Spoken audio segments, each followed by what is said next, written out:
Hi, I'm Addie Gorlin-Han.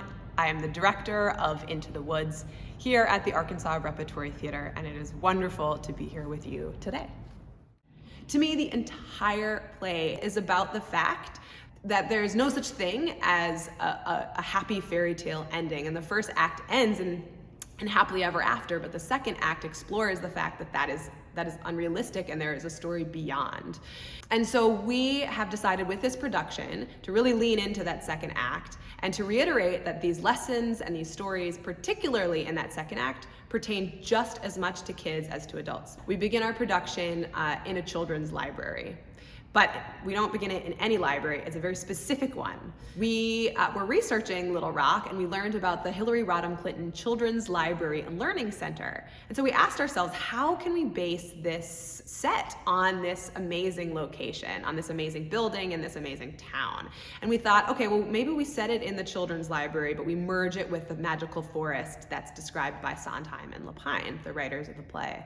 And then we thought, well, if we're doing this in Little Rock, where the secretary's name is on like the airport and municipal buildings and street signs, maybe we should just ask her to cameo and record the role of the Lady Giant. And amazingly, she agreed. So we're delighted to have her.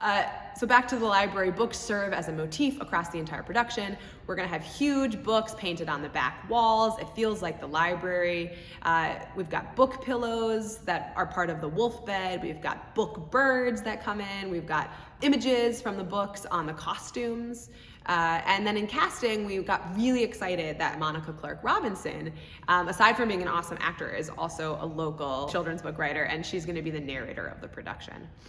And then as we know, the second act of the play continues past Happily Ever After, and so we're excited to have the set also reflect that transition. So the skeleton of the library infrastructure will remain, but elements of the magical forest kingdom are gonna be stripped away, and then we're gonna have library lights as if they're falling with each of the giant's footsteps, and that's going to serve as a metaphor, as the consequences for the characters' actions, and to create like lasting and literal obstacles that they have to contend with for the rest of the show. I guess before I end, I'll just say how excited I am to be here in Little Rock, to be with such fantastic designers and local actors in this incredible town, as we celebrate Sondheim's memory, as we bask in the joy of live music and dance once again, and I'm excited to honor the realities of the world and what it means to be human for both audiences of children and adults alike.